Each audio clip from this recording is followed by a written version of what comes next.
Oh ini sama gue diajarin juga satu hal tentang poinnya adalah pokoknya yang penting lu jujur. Karena kalau lu jujur akan selalu ketemu sama orang-orang yang bisa mengapresiasi kejujuran lo. Contohnya lo, jalan sampai hari ini. Ya gue begini aja. Kalau orang lihatnya, iya tuh si Iqbal sekarang berubah. Itu buat Anda misalnya. Tapi orang-orang yang bisa mengapresiasi dan berfrekuensi dengan kejujuran gue, ya begini-begini aja Yes. Ya kan? Nah karena pada ujungnya minyak tuh akan ketemu sama minyak, air akan ketemu sama air. Audio on, camera and action. Assalamualaikum warahmatullahi wabarakatuh. Ketemu lagi barengan sama Dias Danar di Bersinema Podcast. Dan hari ini gue bersinema dengan pemain sekaligus juga eksekutif produser yang sekarang udah merambah ke dunia eksekutif produser. Gak puas dengan di depan layar doang, tapi pengen nyobain di belakang layar ternyata. Ini banyak cerita dari dia dan gue, karena awal-awal karir gue nge-MC film nih, salah satunya film media juga. Iqbal Ramadan. Apa kabar Pak? Baik Gokil. Pak, ya sehat ya. Sehat, alhamdulillah. Satu kehormatan buat Bersinema Podcast yang usianya baru beberapa podcast ini, beberapa episode ini. Ini gue episode berapa nih? Tiga.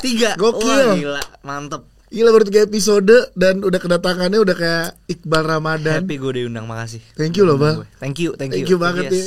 Lo nih, dan lokasinya jauh lagi. Aman bro. Gue udah janji gue orangnya gitu. Gue tau gue Indonesia ada ketimuran, tapi gue juga nggak tahu, mungkin karena pengaruh pernah sekolah di luar, ketemu sama teman-teman luar. Gue juga ada sisi bulenya gue.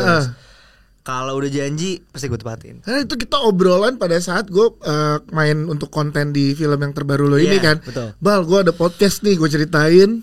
Datang dong, ayo. Dan lo ternyata gue kira akan kayak ya udah urusin deh yang lain. Ternyata lo take it serius untuk Japrian dan gue kejar lo datang. Wow. Gue DM dia sekarang. Gue DM. Yes, boleh bagi nomor nggak ya? Gue yang DM. Karena nomor kita udah saling ganti. Bener. Oh benar juga ya. Iya. Dulu kan kita nggak ada. Oh iya benar. Teleponan untuk satu hal yang tidak bisa dionerin. Aduh. Lu mesti ngikutin gue abis ini. Ada Bang. Gue yang lupanya. Ada. Tapi kita dikit flashback tadi sama Iqbal itu sampai kita ketemu lumayan intens lagi saat lo jadi brand ambassador sebuah handphone ya Bal. Iya. Gue nge-MC di produk launchingnya dan juga di promonya tuh. Betul.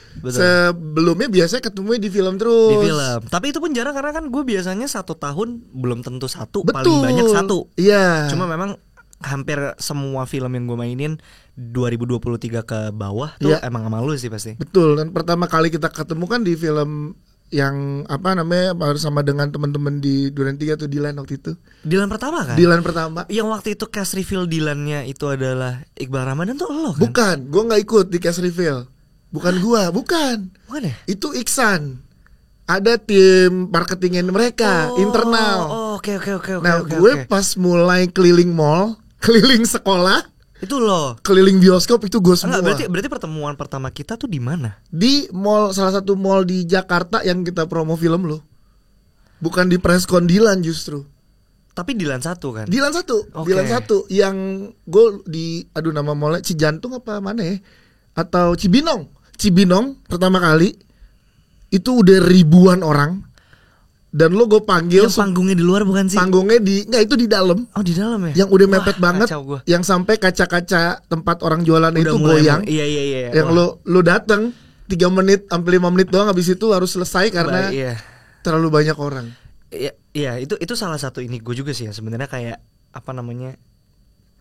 Pertama-tama gue Cibinong, Cijantung, kayak di kepala gue tuh udah kayak ini yang mana ya? Iya gitu. benar banyak ketukar karena titiknya banyak banget bener. Gitu. Supermall, Robinson, apa gitu kan kayak anjing ini yang mana ya gitu. Mall Cibubur mana? Banyak banget. Udah ini itu. Jadi gue lupa ingat ing.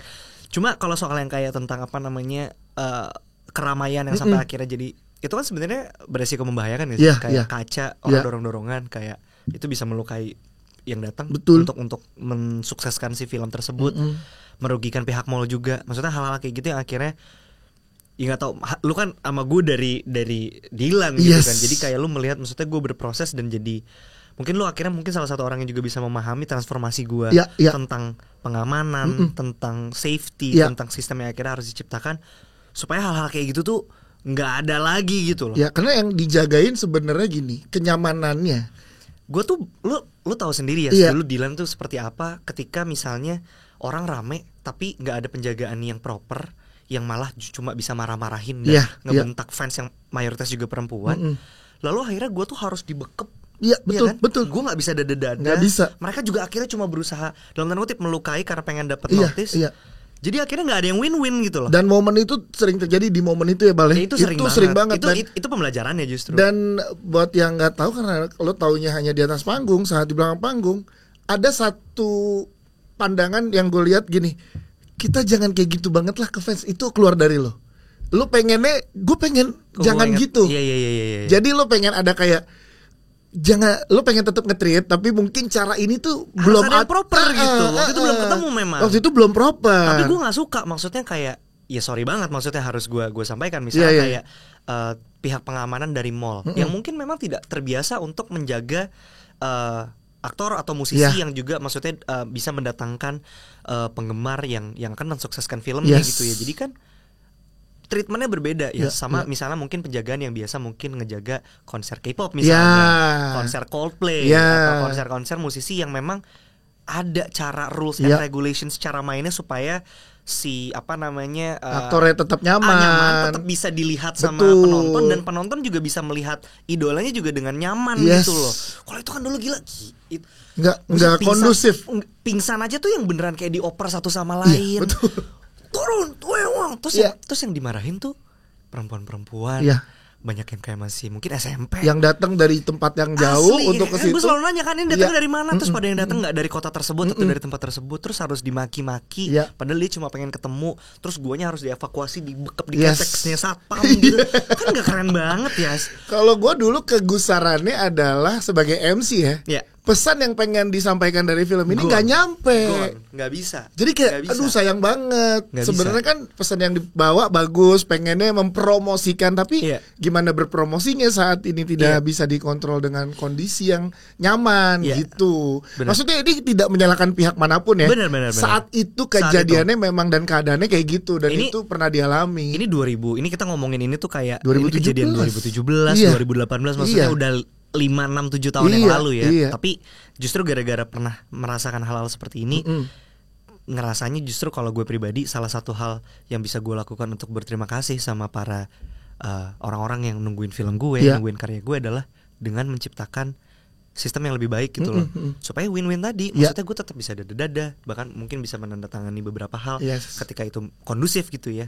Atau mungkin berfoto bersama bahkan terkadang kalau memang masih di tahapan yang aman lah gitu. Hal-hal itu kan tadinya nggak bisa terjadi ya. Berarti lo memang secara tidak langsung mengedukasi fans lo juga ya untuk begitu gitu, maksud gue, untuk jadi memahami kondisinya. Mungkin itu kayak harapan di layer 2 kan. Tapi mungkin layer pertamanya yaitu adalah bentuk terima kasih dari gue dan manajemen gue untuk ya udah, terima kasih kalian udah datang dan mau nyempetin waktu untuk meramaikan acara promosi ini gitu, atau acara film atau musik ini. Maka ya kami akan berikan kenyamanan juga buat kalian, tahu kapan harus nunggu, barisan nunggunya di mana, jaraknya segimana, butuh air atau enggak. Hal-hal kayak gitu sebenarnya yang mungkin apa ya, menurut gua kalau itu bisa banget soalnya di twist dan dipelintir untuk jadi yang kayak ribet men.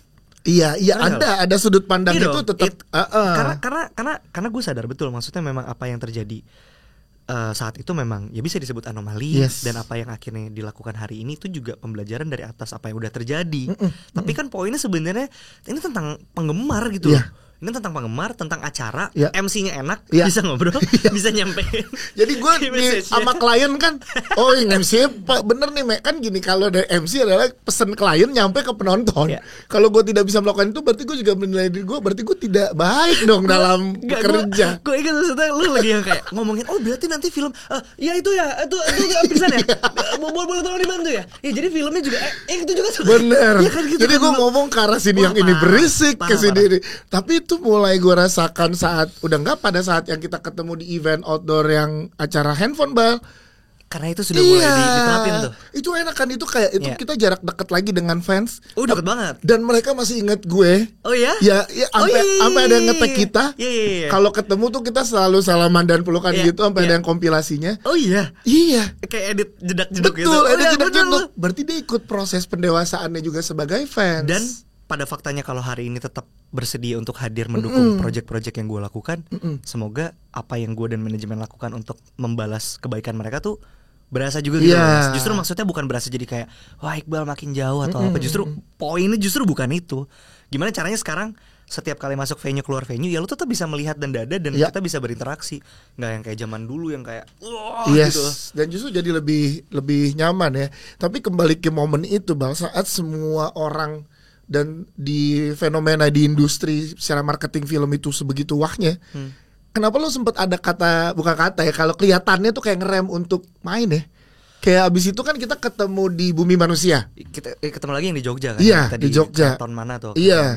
Nah, tapi kenapa kan itu adalah momen lo banyak banget, gue yakin tawaran setelah itu. Lo bisa kali ngambil setahun 4-5 judul kalau lo iyain semua gitu. Apa yang membuat lo kayak enggak deh, apa? Jawabannya simpel banget ya. Kenapa? Kuliah. Gak ada waktunya. Segitu, kayak maksud gue ini kan lagi hype banget. Iya, itu doang alasannya ya.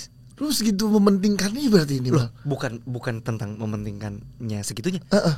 Gue kuliah nggak di Indonesia, orang di sana nggak peduli gue siapa, gue nggak bisa izin, gue tetap harus ngejar SKS, gue bayar tuh kuliah di sana dengan maksudnya jeripaya yang udah gue kumpulin, ya itu harus gue selesain gitu.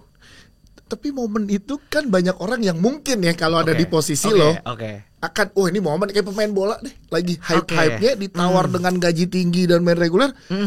Dan itu kan pasti dengan setelah Dilan tuh harga lo pasti melambung tinggi, tawaran semakin banyak. Bisa aja antaranya kuliah 2-3 tahun lagi, ini momen ini. Bisanya bisa aja ya benar. Maksudnya kemungkinan itu ya ada benar. Tapi waktu itu posisinya gue udah kuliah ya.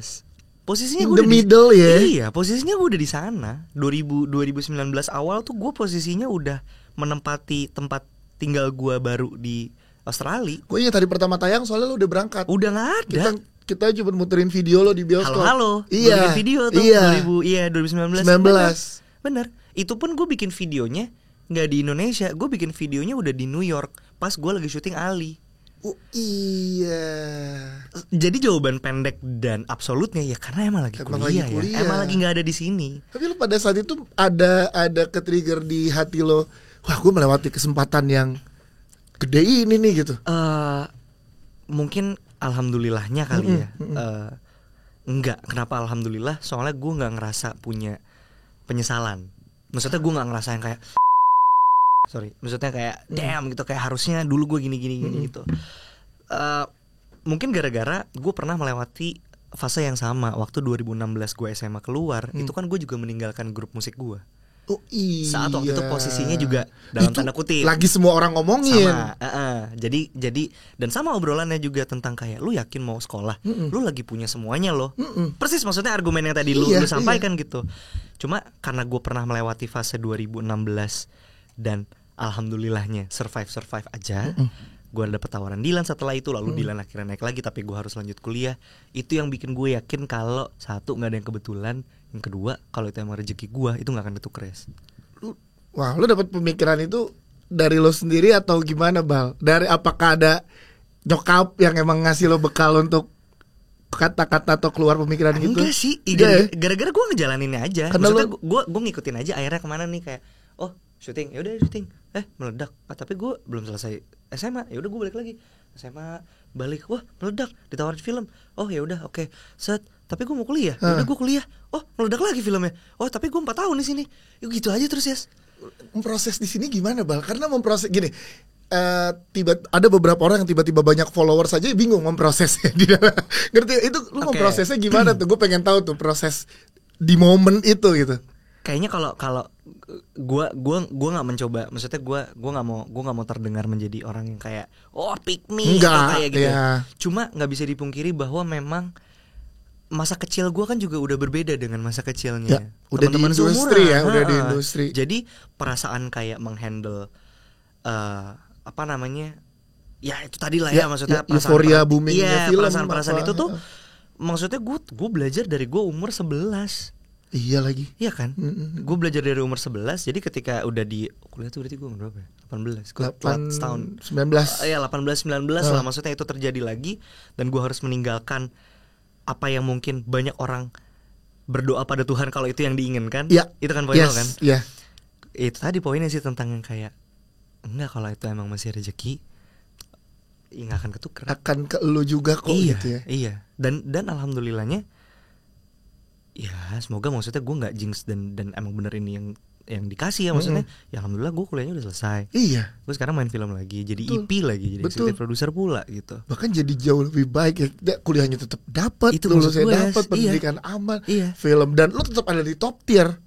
Gue bisa bilang gitu. Kalau Iya. itu judgment. Iya, Itu given, bukan stated. Kalau gue yang ngomong, Betul. gue berhak ditembak. Makanya di kepala. gue yang ngomong. Itu harus given, nggak boleh stated. Oke, gue ngomong as a host, gue kelihatannya karena gue ikut berproses secara tidak langsung ya, walaupun hanya di atas panggung MC gitu ya, tapi ikut berproses kan, Bal. Ya kan? Iyalah. Barengan kita kayak gimana, dan lo tetap ada di top tier untuk pilihan-pilihan teman-teman sineas di momen sekarang gitu. Amin. Ya itu yang malah jadi yang tadi lo bilang, lo yang lo bukan tinggalkan, tapi bentar pause dulu, gue akan tahu kok akan balik dan ada di momen ini gitu. Gue nggak tahu ya ini kayak apa namanya, maksudnya beneran terjadi apa enggak. Cuma ada ini ya, ada gue pernah baca buku judulnya Tuesday with Morrie, lu pasti tahu sih Tuesday with Morrie-nya Mitch Albom tuh. Terus di buku itu tuh ada dia ngejelasin tentang namanya tuh law of opposite.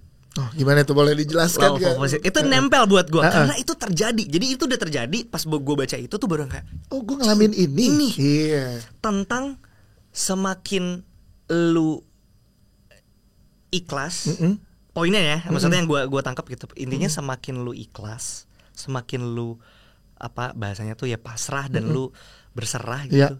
Itu semakin lu dikasih, yes. Wow. Gak tahu ya. Wow. Iya. Cuma ya, maksudnya gue juga paham ada orang-orang kayak enggak, gue tuh udah di titik ini karena gue ambisius dan gue bekerja keras, gue melakukan hal-hal yang harus gue lakukan sehingga gue bisa ada di poin ini, maka kreditnya buat gue. Fine, itu menurut gue ada juga memang orang-orang yang kayak gitu. Cuma kalau di kasusnya yang gue alamin di kehidupan gue, itu banyak yang terjadi kayak gitu ya. Gue pengen nih, gak bisa lagi. Atau kayak gue udah mengikhlaskan sesuatu, malah dikasih ya. Contohnya yang kayak gini yang tadi, 2 kasus aja, 2016 sama 2019. Iya. Dua-duanya gue lagi ada di posisi yang lu sebagai orang luar ngelihatnya yang kayak bego lu, Bal. Iya, ada Iya gitu. dong. Nah, apa sih, ntar dulu ke momen lagi enak juga. Enak tuh kan, Ada. aduh gitu. Nah, tapi itu tadi law of opposite itu ketika diikhlasin somehow lu malah dikasih lebih lagi kadang-kadang. Jadi Dan kayak itu yang lo tanam dari karena itu yang terjadi sama yang gua. terjadi. Jadi yang terjadi sama gua. based on pengalaman setelah lo Ya. baca bukunya, nah ini yang terjadi ternyata. Ternyata secara tidak sadar lo menerapkan hal-hal itu. Dan itu berlaku sampai sekarang, Bal. Iya. Karena banyak hal yang lagi lo kerjain di momen-momen sekarang, dan teman-teman di luar sana juga melihatnya kayak ada keputusan-keputusan yang memang harus lo ambil dengan punya, bukan resiko ya, tapi dampak yang bisa bikin lo, oh, lo di EP sekarang gitu. Itu kan juga kayak, Bal, udahlah, nyaman jadi pemain juga udah tinggi gitu. Udah enak, kenapa sih lo beresiko menginvestasikan? Namanya juga Capricorn mah harus menantang, bro. Iya kan, kok stagnan ini. Kok nggak bisa nih, harus. Iya. Tapi sebelum jauh ke EP, gue pengen tahu dari akhirnya proses lo berpikir. Kan yang tadi lo bilang semakin lo pasrah malah semakin lo dikasih. Oke, tapi dalam keaktoran lo, ada ini nggak hal-hal khusus yang lo jadiin standar untuk lo memilih peran lo? Karena setelah Dilan terus Bumi Manusia, terus setelah itu Ali kita ketemu. Iya, Ali. Iya kan? Abis itu Raden Saleh, ya. Terus baru yang Perayaan Mati Rasa. Itu ada momen yang kayak oke, apa part-part yang nggak dulu pikirin sekarang jadi dipikirin dalam memilih sebuah karakter atau peran. Kalau gue pribadi, gue selalu ngerasa bahwa penting buat gue tuh tahu persis arah proyeknya tuh mau kemana, Yes. Oke. Jadi arahnya tuh bisa ditentukan dengan banyak hal. Misalnya seperti siapa direkturnya yang pasti, siapa DOP yang terlibat. Mungkin kalau dari secara teknis dan gambar yang akan dilihat itu mungkin production designer juga. Jadi ke tim-tim yang terlibat lah gitu, yang atau enggak wishlist lo misalnya kita ngobrol lo dari PH atau lo direkturnya gitu, gua biasanya akan selalu bertanya hal itu tuh, siapa DOP-nya, siapa DP-nya, siapa make-up-nya, ya siapa, karena menurut gua itu yang akan membentuk dunianya kan. Itu yang akan membuat penonton tuh masuk atau enggak ke dalam si dunianya karakter yang gua mainin gitu. Nah, paralel juga ya sambil nyari tahu maksudnya karakter yang gue mainin ini seperti apa, bobot beban dia di ceritanya tuh seperti apa. Terus plan dari maksudnya si film ini tuh juga mau gimana, apakah ini ini kita emang pengennya festival deh, oh enggak, kalau ini kita kayaknya emang pengen ngejar box office atau apa. Menurut gue itu adalah hal-hal yang harus clear di awal untuk seorang Iqbal. Karena kalau gue soalnya tipenya ketika gue lagi main, maksudnya udah berada di set, gue tuh nggak mau punya keraguan sedikit pun terhadap orang-orang yang terlibat di dalamnya. I see, okay. Dan mempertanyakan ini project mau kemana ya sebenarnya gitu. Karena buat gue itu hanya akan mengganggu. Aduh, ini bahasanya cuma ini ganggu banget ya, cuma keaktoran gue. Iya, maksudnya dong, iya kayak gue harusnya lagi berada di kepalanya si karakter, tapi kok gue malah mikirin dia gimana sih nih gitu loh. Insecure dengan kalau lo nggak percaya lo jadi insecure ya. Karena nggak punya trust kan. Poinnya itu sebenarnya itu tadi ya, nyari trust gitu. Gue trust nggak ya kira-kira sama yang terlibat di dalamnya gitu. Mulai film apa tuh lo ada di momen itu? Ali kayaknya. Ali ya? Ali. Dan keterbukaan diskusinya dengan teman-teman Palari itu enak banget lagi ya. Iya. Itu juga yang membuat lo akhirnya udah ada press connya juga kan. Itu yang membuat lo akhirnya bekerja sama kembali dengan teman-teman Palari. Iya, di project gue berikutnya di akhir tahun ini juga. Itu salah satunya, maksudnya memperpanjang kerjasama yang udah terjadi di Ali gitu kan. Cuma sekarang ya dengan titel yang atau job desk yang lebih lagi gitu maksudnya. Di luar lo nanya siapa HOD-nya di DP dan lain-lain gitu. Saat lo dapetin peran, lo memprosesnya gimana sih, Bal? Gue pengen tahu deh. Oke, ini udah aman nih, sutradaranya pengen apa, udah clear gitu nih. Nah, lo memasukkan, karena karakter lo as a person real life aja tuh udah kuat banget. Ya kan? Orang tuh udah tahu Iqbal Ramadan. Nah, lo masuk ke dalam. Itu ya? Iya dong. Gue jadi gini nih, ini banyak yang nggak tahu mungkin Iqbal dengan dia jadi dengan banyak karakternya, musisi juga, apalagi sekarang ada sebuah format baru dengan Bale project lo gitu kan. Tapi di belakang kamera nyala, lo tetap Iqbal yang sama dengan yang gue temui saat lo ulang tahun. Gue sama Patra yang MC. Iya. Bad trip itu jangan dibahas. Jangan dibahas. Tapi maksud gue, lu orang yang sama, orang yang enggak ragu untuk sharing ke orang yang udah lo kenal gitu. Kita sering ngobrol selepasan gitu, tapi kemarin itu loh, Bang. Excitement itu tuh gue masih rasakan kayak oh ternyata lu nggak berubah ya, padahal lo bisa aja. Dan gue akan bebas, Bang, lu mah berubah lu. Ya nggak gitu juga lah. Ya nggak, lu Iqbal. Tapi gitu. Tapi itu gue sadarin sih ya. Maksudnya gue punya kemauan diri juga tetap banyak orang-orang juga yang akhirnya nggak bisa nge-appreciate apa yang gue lakukan seperti apa yang lu lakukan ke gue. Karena kan kalau kita ngomongin fair-fairan, kebule-bulean ini yang gue bilang di awal banget tadi tentang misalnya kayak transformasi soal profesionalisme misalnya, berubah dong, Yes? Banget. Itunya iya gue rasakan secara teknis. Oh iya. Cuma ada perubahan dan nggak menutup kemungkinan dan nggak jadi jarang bahwa perubahan ini juga di satu sisi membuat adanya batasan-batasan atau limitasi yang akhirnya harus terjadi mau nggak mau. Iya. Untuk kebaikan semuanya. Iya. Tapi kan lu tetap bisa ngelihat gue sebagai gue di luar kamera, ya. Itu ya. Dan lu ngerasa kayak enggak, lu sama aja. Iya, itu yang makanya gue lihat beberapa pasti kedengeran. Lo juga nggak bisa menutup mata dan telinga lo, pasti lo juga mendengar itu kan. Tapi gue rasain, gue paham. Tapi gue tahu dia di belakang kamera lagi. Jadinya itu poinnya gue. Poin gue adalah justru orang-orang yang masih mengenal dan berteman dengan gue. Itu justru biasanya emang orang-orang yang mengalami transformasi itu gitu. Dan kayak enggak ya, itu emang dia makin profesional aja, makin punya sistem, tapi makin ada standarnya. Tapi secara personal dan pertemanan dia gak ada yang berubah. Gak ada yang berubah gitu. Yes, dan itu yang menurut gue adalah satu hal yang kayak missing link di orang kebanyakan ya, karena itu gampang banget digoreng. Soalnya biasanya berarti orang-orang itu sebenarnya nggak kenal amat. Iya dong. Kayak nggak kenal gue aslinya gimana. Jadi ngelihatnya cuma yang kayak ribet. Gini gitu. Terus gue selalu punya anggapan gitu, soalnya kayak semenjak maksudnya gue belajar untuk bisa punya standar dan tahu value. Karena menurut gue ini tuh menyelamatkan banyak orang di industri menurut gue ya, pandangan gue yang gue diskusikan sama senior. Misalnya kalau ada beberapa nama mungkin buat orang-orang di luaran sana yang kayak si aktor ini mah ribet, aktris ini mah ribet, standarnya apa segala macam. Buat gue yang gue pelajarin dari senior gue ini, itu menyelamatkan hidup orang. Contoh paling simpelnya, ini kalau ngomongin teknis film ya, syuting 14 jam kerja max. Buat gua, kalau ada aktor yang cabut setelah 14 jam kerja tanpa ada kejelasan dari produsernya, ini mau diarahnya kemana, mau overtime kah, ada lembur kah, atau ini mau di contingency day kah, lalu aktornya ini memutuskan untuk cabut, buat gua harusnya semuanya tuh berterima kasih kepada dia. Karena teman-teman yang lain termasuk tim produksi, apalagi art yang menurut gue kerjanya paling gelo, kita belum datang dia udah ngeset, kita udah pulang dia harus masih bongkar set. Betul. Itu jadi punya waktu lebih untuk istirahat dan punya waktu lebih untuk relax gitu ya. Iya. Lagi jagain secara ekosistemnya. Nah, kalau gue yang gue pelajarin ya gitu, yang kayak iya juga ya, gue diomongin gitu kan, kayak hah iya juga ya, tapi diomongin juga.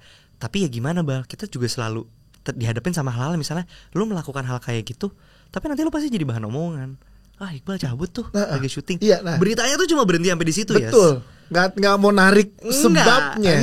Enggak. Pokoknya taunya si Iqbal atau si B, si Bale atau siapapun ini gitu, taunya cuma di ujung.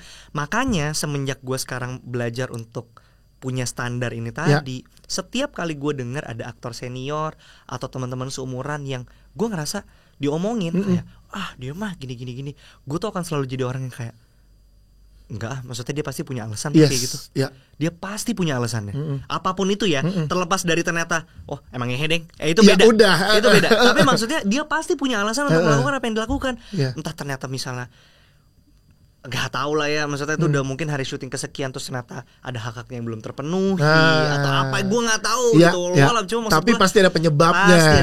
Makanya lo juga jadi pengen tahu dan clear di awal ngobrol sama produser atau sutradara, ini film mau kemana dan gimana.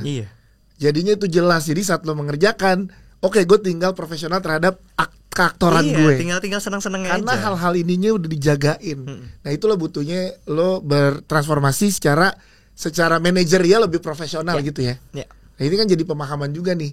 Justru jadi seru, misalkan kayak gue lah gitu, misalkan pengen kedepannya di industri, pengen jadi produser, kan gue harus belajar. Aktor-aktor tuh ternyata suaranya seperti ini loh. Jangan cuman gue mepetin hari syuting tapi selesai jam 3 jam 5 udah calling. Kalau ada, dan jadi kita bisa ngejaga itu. Benar. Harus dilihat enak atau enggak dari semua aspek ya. Lebih ke, kalau gue sih sesimpel memanusiakan manusia aja sih. Jadi lebih tentang ini, kalau lu dibalik posisinya, maksudnya lu yang menjadi krunya, lu yang menjadi gaffernya, atau lu yang menjadi runner, atau lu yang jadi orang setnya, layak nggak kira-kira nih, maksudnya bekerja yang seperti ini gitu. Kayaknya sebasic itu aja sih. Dan yang punya kekuatan adalah bukan kekuatan gimana-gimana, maksudnya power untuk mengontrol itu adalah di aktor ya. Kan gak mungkin orang set kayak, udah jam, gue cabut ya gitu. Iya bener. Gak mungkin gitu. Kayaknya di momen sekarang kayaknya gak mungkin. Nah itu ada. Kalau di luar negeri itu terjadi ya. Di semua divisinya. Jadi di syuting, pas gue syuting Ali atau waktu kan gue tinggal sama Pak Jos kan. Dan sama teman-teman New York tuh pekerja film di sana. Ini cerita Pak Jos, dia syuting Jalan yang Jauh Jangan Lupa Pulang gitu di London. Yang ninggalin setnya tuh ya krunya ya. Oh iya. Karena udah jamnya selesai. Mana rundownnya? Oh iya, ini gue jam segini 14 jam kan. Gue besok lagi. Dan dia punya power itu yang sama. Karena kalau menurut cerita bapak atau cerita orang-orang yang ngobrol lah ya gitu, mereka tuh punya apa sih namanya tuh union ya, kayak apa sih? Kayak payung pekerja film kreatif di sana ya. Iya, kayak apa payung besarnya apa segala macam, yang memang tujuannya melindungi pekerja, yang akhirnya ujungnya adalah membuat ekosistem ini jadi sehat. Jadi powernya sama, nggak aktor, nggak kru, itu sama. Dan ya jadinya sehat untuk semuanya. Semuanya sehat, semuanya happy, semuanya ya nggak, dalam tanda kutip ya, maksudnya bukan pekerjaan yang nyari umur pendek. Dan itulah salah satu alasan kenapa lo juga pengen terlibat di executive producer, Bal. Sebenarnya kalau yang barusan gue samain itu mungkin apa yang gue observe ketika gue menjadi aktor gitu kali ya. Maksudnya kayaknya sebagai eksekutif produser gue nggak ngerasa gue ngerasa gue punya kapasitas lebih daripada aktor untuk bersuara. Iya. Tapi untuk bisa bener-bener menjalani atau memperbaiki yang tadi kita obrolin ini, menurut gue belum sih. Maksudnya gue sadar kalau gue nggak bisa melakukan itu gitu. Untuk di momen ini, tapi momen ini, cita-cita panjang lo pengen ya ekosistem ini sehat dong. Kayaknya itu tapi takes everyone to tango gitu. Nggak bisa seorang ya, menurut gue. Maksudnya semuanya harus ngobrol dan kayak berdiskusi. Oh, menurut gue itu nggak ideal. Maksudnya itu terlalu terlalu awang-awang. Ya. Itu jauh banget dengan kondisi sekarang. Dengan realita misalnya. Oh, oke, udah ayo kita diskusi kira-kira gimana yang make sense, yang masuk akal buat dilakuin gitu. Oke, itu menarik sih. Itu standar yang menarik saat sebuah orang aktor menerima pekerjaannya tidak hanya dilihat dari seberapa menariknya karakter sama berapa besaran yang didapatkan atau dan lain-lain, tapi lo lebih memikirkan secara ekosistemnya nih. Oh ya itu juga sih sebenarnya. Iya, itu iya, tapi maksud gue ngomongnya itu iya juga. Tapi bukan part utama banget yang lo jadiin satu-satunya keputusan gitu. Enggak. Kalau ya gue selalu diajarin sih dari awal, maksudnya dari gue kecil terus sekarang maksudnya dengan manajemen yang juga gue bangun sama partner gue, ya intinya jangan ngejar uangnya sih. Ya. Karena kalau ngejar uangnya pasti lu buta dan akhirnya lu gak ada habisnya. Gak ada habisnya ngejar. Tapi kalau lu ngejar apa yang emang lu suka, lu ngerjain apa yang lu suka, tadi lo opposite somehow datang nih. Kok ada aja ya? Iya. Gitu. Itu sih kayak musik lo sempet ngeband, lo cabut, terus lah sekarang main musik lagi. Dan dengan lingkungan yang menurut gue gokil, orang-orang kreatif di belakang lo. Iya kan, ada Batman, Om Leo, Vincent Desta gitu kan, kayak wow, itu support. Gue aja yang punya podcast tuh look up ke Vindes gue. Kayak gila, karena setiap datang kan Ancur lagi banget menjaga hubungan baik dengan semua pihak kan. Dan kita lagi sering banget diajak sama teman-teman Vindes main bola. Seru dong. Iya, terus kemarin yang pada motoran gak sih? Motoran tapi masing-masing. Oh iya, enggak harusnya motoran bareng ya, ntar gitu, boleh tuh. Kemarin main bola, terus yang acara bukan main itu kita diminta ngelit karaoke. Nah, kan secara langsung kita jadi lihat habit di belakangnya tuh, Bang. Di belakang panggung tuh wah enak banget. Bisa sebegitunya. Nah itu kan jadi kepengenan kita secara industri nih. Ini udah sehat, enak apa segala macam ya. Jadi kan podcast kayak gue yang masih ngerintis itu kayak ini yang harus kita look up gitu loh. Karena kebetulan mungkin dalam tanda kutip sehat, betul. Dan lo ada di dalamnya gitu. Maksud gue yang tadi lo bilang, saat gue udah nggak terlalu mengejar dan ya udah bukannya menyesali tapi merelakan atau pasrah, malah dapat lingkungan yang suportifnya parah gitu. Alhamdulillah. Law of opposite itu sih. Law of opposite. Sama gue diajarin juga satu hal tentang poinnya adalah pokoknya yang penting lu jujur. Karena kalau lu jujur akan selalu ketemu sama orang-orang yang bisa mengapresiasi kejujuran lo. Contohnya lo, jalan sampai hari ini. Ya gue begini aja. Kalau orang lihatnya, iya tuh si Iqbal sekarang berubah. Itu buat Anda misalnya. Tapi orang-orang yang bisa mengapresiasi dan berfrekuensi dengan kejujuran gue, ya begini-begini aja Yes. Ya kan? Nah, karena pada ujungnya minyak tuh akan ketemu sama minyak, air akan ketemu sama air. Minyak sama air gak bakal bisa bersatu. Jadi pokoknya yang penting lu jujur aja. Kalau lu minyak ya lu jadi minyak. Kalau lu air ya lu jadi air. Jangan lu belang nih. Jangan lu air lu pura-pura jadi minyak, ntar bingung. Padahal kan lu rockstar, Bal. Kalau lu mau ngapain juga bebas gitu, Bal. Bal, lu tuh rockstar. Rockstar tuh bukan, tapi kayak Bal, lu tuh di industri, lu tuh rockstar. Maksud gue, lu mau ada di momen apa, orang pasti akan ada sisi nawinnya gitu. Iya, paham kita Iqbal, nggak apa-apa begitu gitu. Kayak Messi mau ngapain bebas di lapangan. Aduh, ini bercandaan Om Leo banget. Lu kan Iqbal Ramadan deh, bebas gitu kata dia. Anjing lu, enggak lah kayak gitu lah gue bilang. Iya kan? Tapi itu bercandaannya dia banget. Iya kan, mirip. Maksud gue sudut pandang itu nggak hanya dimiliki gue dan Om Leo. Mungkin ada banyak yang, tapi mungkin nggak sedekat itu, jadi nggak berani ngomong. Gue kayaknya pernah, jujur maksudnya gue pernah melewati masa-masa kayak menikmati dan ya menggunakan ke itu tadi gitu untuk kayak bisa lebih mungkin petang-petang ada masanya. Tapi lo bisa ngehandle karena lo udah ada di dunia industri ini dari umur 11 tahun itu. Menurut gue mental tuh ke-build bukan di bangku sekolah tapi di lapangan saat lo turun sih. Iya, karena gue ngeliatnya kayak ya udah, karena lo ada makin lama lo di industri ini, lo makin tahu celah lewat mana. Kayak lo sering lewat jalan itu kan lo tahu pengen yang penting gue ke A, ya gue lewat jalan mana udah paham gitu. Jadi tahu cara mainnya. Jadi tahu cara mainnya.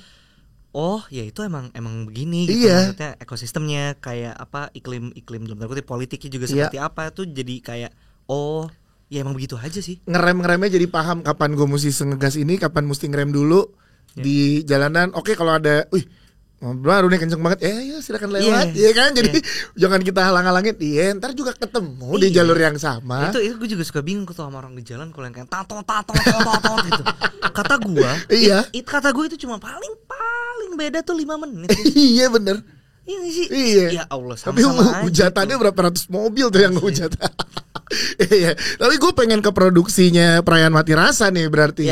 Setelah lo banyak berproses dengan yang tadi lo bilang, kedewasaan lo dalam lo memilih sebuah peran dan juga lingkungan di industri. Nah, Perayaan Mati Rasa ini gimana? Apa faktor yang paling lo utamakan gitu ya kalau boleh ngelis, selain memang lo pernah berproses bersama di Mencuri Raden Saleh bareng sama Umay.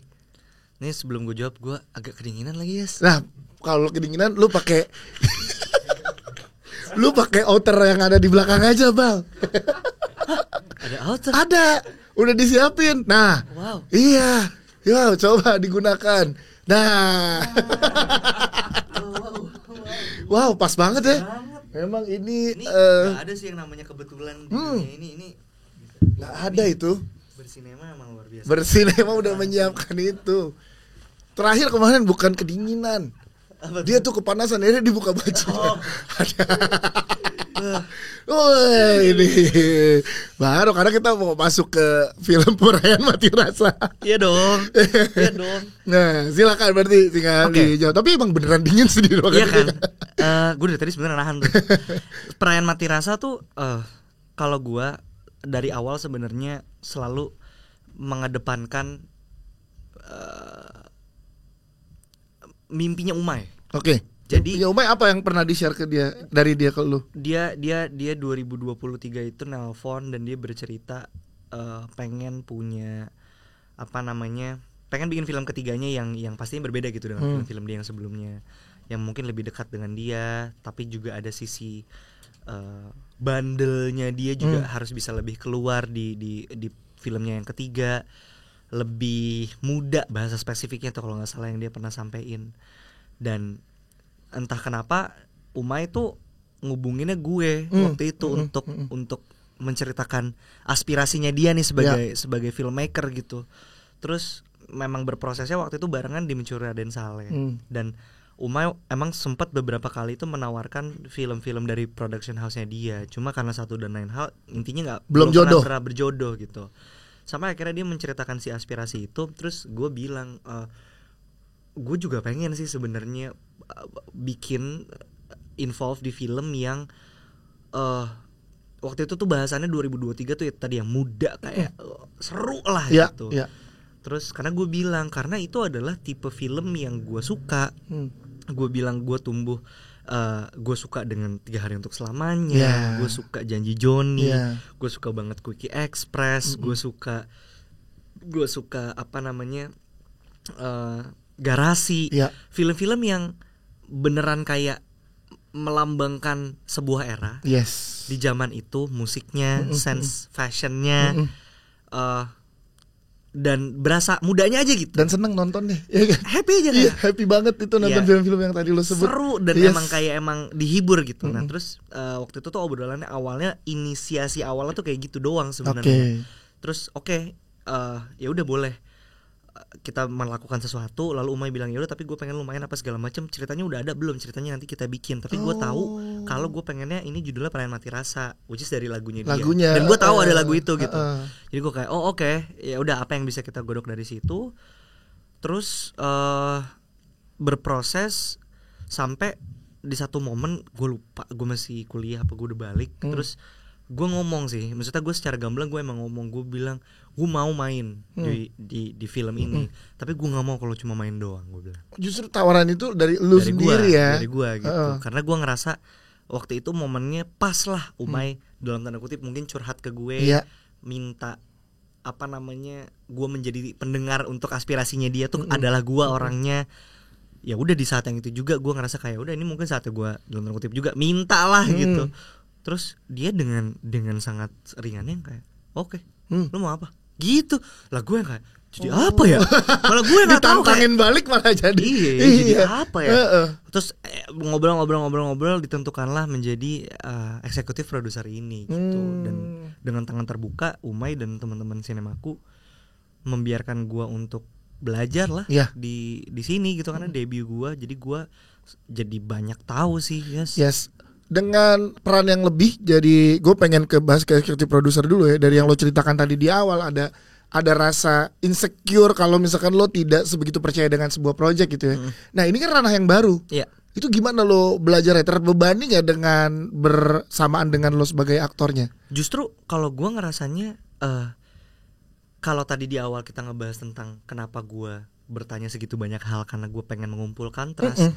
Gimana sekarang caranya gue sebagai IP ini justru jadi orang yang memunculkan trust untuk orang-orang yang bekerja bareng sama lu, kru yang terlibat dan teman-teman aktor yang terlibat gitu. Pemilihan DOP, pemilihan makeup artist, pemilihan HOD lah, dan juga pemilihan para pemainnya. Gimana caranya kita bisa menciptakan sesuatu yang seru, yang muda, tapi tetap dekat sama cerita personalnya Umay dan berasa lah, maksudnya secara progres tuh filmnya Umay 1, 2, ketiga nih harus jadi sesuatu yang lebih lagi gitu. Waktu itu tuh kita dibantuin banget sama mentornya Umay, Pak Monty Tiwa gitu. Intinya Pak Monty tuh ya dia keras lah sama Umay gitu, bener-bener. Gue ngerasa maksudnya gue juga bisa gamblang dan jujur banget sama Umay. Namun gue Pak Monty itu lebih jujur lagi. Gila sih menurut gue. Jadi which is good menurut gue. Karena gue ngerasa di momen-momen umuran Umay kayak itu penting banget punya orang yang bisa bilang apa yang kita lakukan itu nggak bener gitu.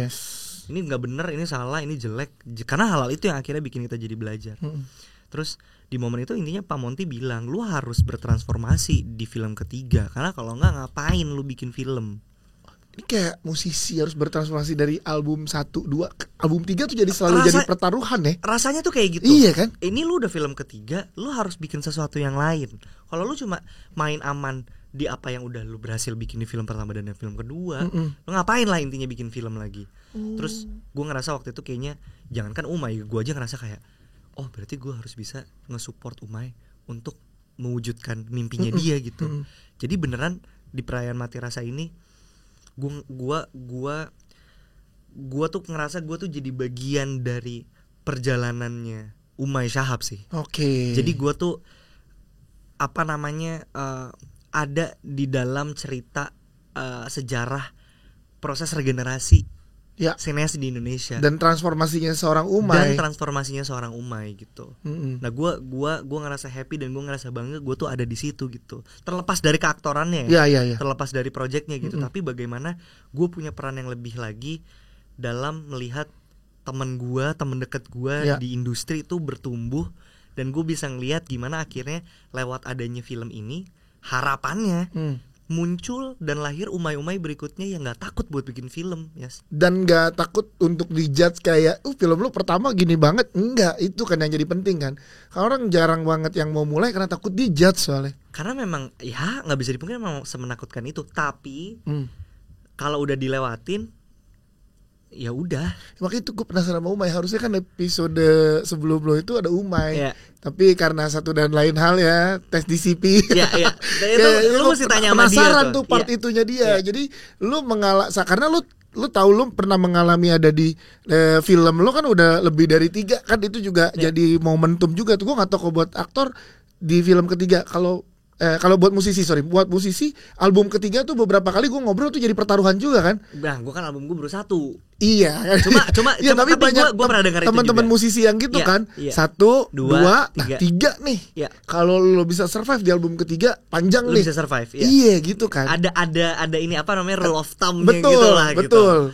Ada urban legend-nya tuh gitu. Nah di film kalau kayak gitu kan berarti memotivasi orang di belakang layarnya supaya terus meningkatkan quality gitu. Iya. Dan lo menjadi eksekutif produser di sini jadinya. Jadi gue sempet kok ada momen-momennya, maksudnya segamblang kayak gue ngobrol sama Umay, karena Umay ngerasa kayak apa yang bikin lo memutuskan ini, karena lo takut karena lu menjadi produser lah gitu di sini. Terus gue bilang kayak di momen itu gue lumayan keras. Gue bilang gitu. Ntar lu mungkin bisa konfirmasi langsung sama gue. Gue bilang kayak, Mai, lu mesti tahu ya, gue tuh nggak punya cita-cita jadi director. Gue nggak akan bikin production house. Ya paling gue akan jadi produser aja sih. Tapi gue tuh nggak ada cita-cita untuk terus ada di dunia film dan jadi kayak lo yang sampai punya PH besar, berjuta-juta penonton. Itu tuh nggak ada di kepala gue. Jadi lu jangan salah kaprah kalau gue takut kredibilitas gue sebagai produser atau apapun orang di balik layar ini dipertaruhkan. Karena nggak ada yang dipertaruhkan. Karena nggak ada yang dipertaruhkan. Gue beda sama lu. Lu mungkin kayak mikirin ini apa sih? Gue mah nggak ada. Gue di sini itu bantuin lo dengan senang hati. Maksudnya gimana caranya kita bisa bikin sesuatu yang remarkable, yang jujur. Selalu gue omongin yang jujur, yang deket sama hati lo, yang deket sama ceritanya. Karena menurut gue at the end of the day ini harus deket sama ceritanya Umay. Karena dia yang bikin gitu, ceritanya dia, filmnya dia, yang deket sama lo. Jadilah si Perayaan Mati Rasa ini yang harapannya dan dari apa yang mungkin udah disampaikan dari beberapa teman-teman mungkin yang udah nonton di early screening atau exclusive screening gitu ya, menjadi mungkin filmnya Uma yang paling yang paling jujur mungkin, yang paling berasa gitu, karena emang deket banget sama dia. Jadi di episode sebelumnya gue ngobrol sama Yandi, dia bilang dia pengen Ciko juga bilang gitu, dia pengen cuman bercerita aja karena satu hal yang jujur yang pengen diceritain nyampe ke penontonnya juga berasa kok. Itu yang jadinya jadi penting. Jadi lo nggak usah gue pengen bikin si penonton ini happy, penonton ini sedih, nggak usah. Tapi lo jujur aja cerita gitu ya. Karena kalau lo jujur, menurut gue ya, akan ada momen-momen justru orang penonton merasa happy atau merasa sedih di titik yang lo tuh nggak siapin itu menjadi sedih atau menjadi happy. Betul. Jadi dan itu terjadi gitu. Jadi begitu waktu itu lagi nonton preview Perayaan Mati Rasa gitu ya, orang tuh yang di ruangan gue itu bereaksi terhadap scene-nya tuh berbeda-beda.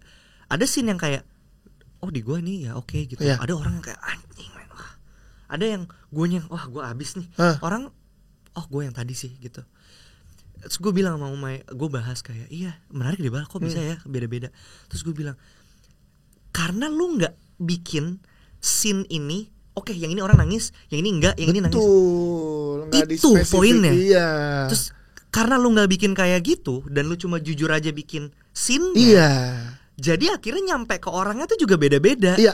Kan itu poinnya kan. Maksudnya betul. Ya lu bisa menyajikan sebuah sajian yang orang tuh interpretasi keluar bioskop gimana ya menurut lu? Habis gue bagian yang ini. Lu yang mana? Wah kalau menurut gue yang ini sih justru itu yang lebih itu yang seru kan, muncul kan ruang diskusi pasca lu nonton gitu. Dan jadinya kejujurannya nggak cuma dari sineasnya tapi jadi dari penontonnya. Karena dia gue kena yang di sini, nggak apa-apa loh kalau gue nggak kena yang di sini. Dia ngobrol misalkan sama pasangan atau sama orang tua atau kakak adiknya gitu. Gak usah jauh-jauh. Gue kemarin baru dari podcast agak lain. Gue ngobrol kan, gue ngefans lah sama abang gue itu. Gue cerita sama Bang Jegel, lu tahu nggak Bang? Gue nonton 2 kali agak lain. Dua-duanya gue nangis. Gue nangis ya nonton agak lain. Kenapa part mana gitu? Part Bang Oki nyuruh teman-temannya cabut pas polisi datang. 2 kali gue nangis. Lu tanya sama Burinda. Terus Bang Jegel kayak wah tawa-tawa. Sumpah Bang, gue gak mau demi-demi lah di sini. Bang Jegel lu bisa tanya langsung. Dia kayak gitu. Terus gue bilang karena menurut gue yakin banget mereka pas bikin scene itu mereka nggak kayak kita bikin orang nangis ini akan nangis nih orang. Gue yakin 100%. Tapi gue yang nonton merasakan kejujuran tentang persahabatan yang mereka emang bersahabat. Betul, in real life juga. Dan mereka chemistry-nya udah jadi, karakternya clear, plotnya juga gue invest di dalamnya. Jadi begitu dah abis perut gue sakit gini nangis gue ya. Nangis orang lagi gali kubur gitu. Gue kayak wah anjing ini rusak nih film nih. Dan waktu itu penontonnya juga belum ada 3 juta gue nonton. Masih di awal tuh berarti ya, karena dia cepet banget tuh. Wah anjing ini gue bisa nonton The New Warkop hari ini. Terus gue bisa nangis tuh gila sih. Gawat sih. Habis itu udah 4 juta 5 juta terus sampai 9 juta. Dan ini pun juga yang tadi bilang berprosesnya bukan ditujukan sini ini nangis. Ini, makanya efek yang dirasakan itu bisa beda-beda. Itu cinema experience gak sih? Jadi ini yang dipengen nama penonton tuh. Cinema experience ini. Tapi maksudnya menurut gue ya itu tuh juga takes time untuk bisa. Kalau gue ngebayangin ya maksudnya menjadi kreator gitu. Harus dikoreksi kalau gue salah. Tapi menurut gue itu juga butuh waktu, jam terbang dan kedewasaan untuk akhirnya bisa mengapresiasi cinema experience itu. Karena pastinya tadinya kayak menurut gue itu hal yang wajar untuk kayak menulis sebuah cerita dalam bentuk lagu, dalam bentuk full album, dalam bentuk video klip, dalam bentuk film gitu ya, film panjang, film pendek, untuk kayak dalam tanda kutip mendikte orang tuh harus ngerasain apa gitu. Oh ini gue mau orang tuh ngerasain ini, oh ini orang tuh ngerasain ini gitu. Tapi seiring berjalannya waktu, berproses, akan muncul sih menurut gue perasaan yang kayak enggak sih, gue jujur doang. Penonton interpretasi dan rasanya gimana, yaitu experience-nya mereka gitu. Iya. Karena lu nggak tahu di part mana yang tadi lu bilang, part mana sih orang ini kena dengan film itu. Bisa jadi kan di sini ada Ian, Uta, kakak adeknya. Tapi ada anak-anak band. Siapa tahu lu relate sama anak-anak band. Bisa jadi justru nanti teman-teman yang nonton Perayaan Mati Rasa di bioskop itu mungkin lebih deketnya sama Uta. Dan lebih harusnya kayak Uta sih. Atau mungkin lebih setujunya sama Ian mungkin. Atau gak setuju bahkan sama kayak Ian. Kayak gue di awal-awal pas gue baca skripnya, gue tuh kayak sebagai adik kayak the fuck, kayak lo aneh banget men. Nah iya. Aneh banget pemilihan aksi dan reaksi dan konsekuensi yang lo ambil tuh apaan sih lo? Karena gue adik ya. Gue gak ngerti. Sedangkan Ian adalah kakak di sini. Kakak anak pertama laki-laki. Begitu gue jadi Ian dan maksudnya gue masuk ke kepalanya dan ke dunia permasalahan perasaan dan pemikirannya, gue baru yang kayak oh ya oke, gue baru ngerti gitu. Dan ternyata lu memaklumi kalau memang harusnya begitu gitu. Iya, gue jadi paham sudut pandang Ian sebagai anak pertama aja sih. Karena nge-twist itu unik loh, lo dan Umay. Umay adalah anak pertama jadi anak kedua. Dan lo anak kedua jadi anak pertama. Pertama kali pada saat diumumin. Pemainnya kan kita tuh slide announcement Januari 10 tahun lalu. Gue kira tuh abangnya Umay. Karena kan gak di reveal siapa abang siapa adek awalnya. Berarti karena dia juga mukanya lebih tua ya.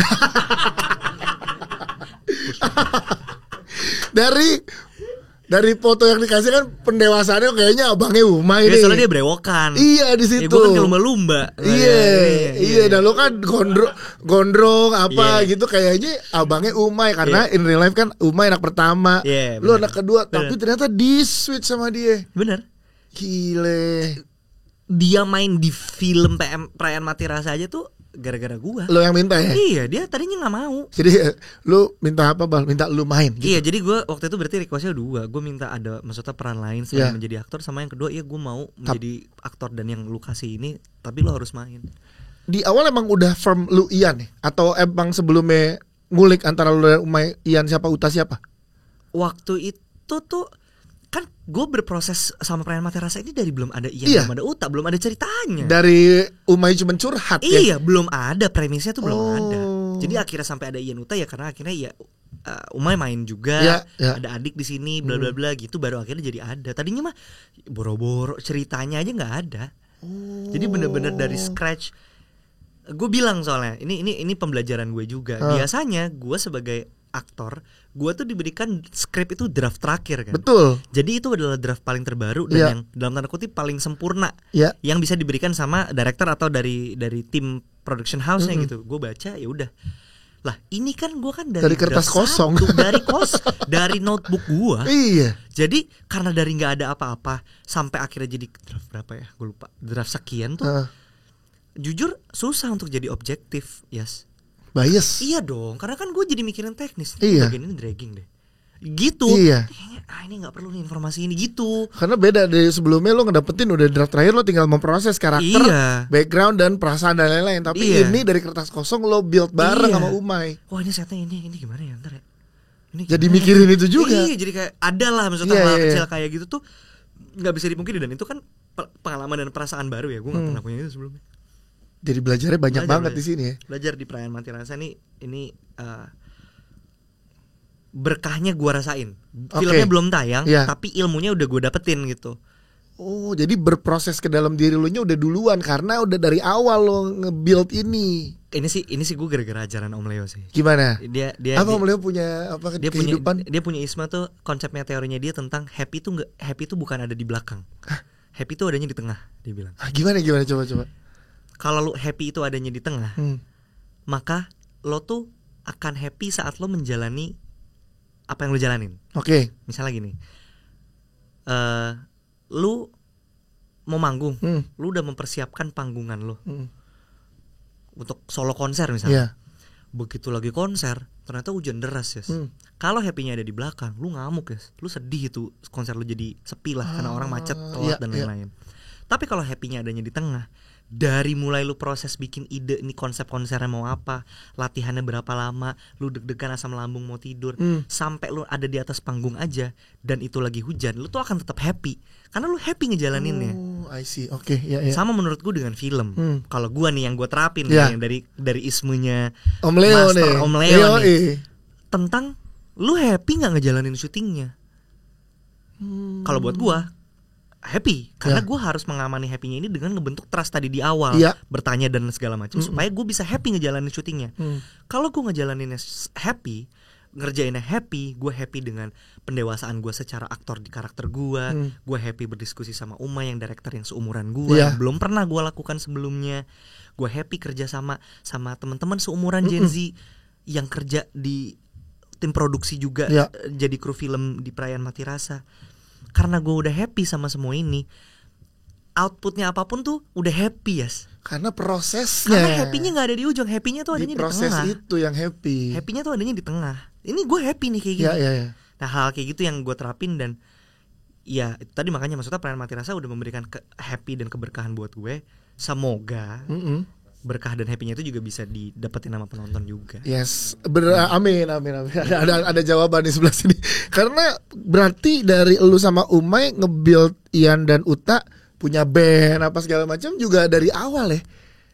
Awalnya tuh Umay ngomongnya kan pengennya yang muda, terus gue bilang gue punya referensinya Janji Joni, Garasi, dan lain-lain gitu. Deket dengan musik dan Umay itu memang sebagai karakteristik sutradara dia tuh selalu dekat dengan musik.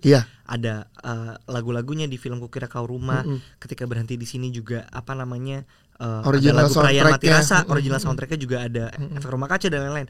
Dia emang deket banget sama musik gitu. Terus pengen next level aja. Kalau tadinya mungkin cuma di original soundtrack, gimana caranya sekarang bisa punya lagu original dari si filmnya. Muncullah Midnight Serenade. Ada kayaknya gue pengen ada band deh. Oke, gue bilang tadinya tuh pengennya intinya tuh gue pengen ada lagunya original kayak AADC gitu loh Bal. Ada lagunya. Oke, udah ayo kita bikin. Berarti ada bandnya. Tapi siapa yang main gitu? Pertanyaan berikutnya kan.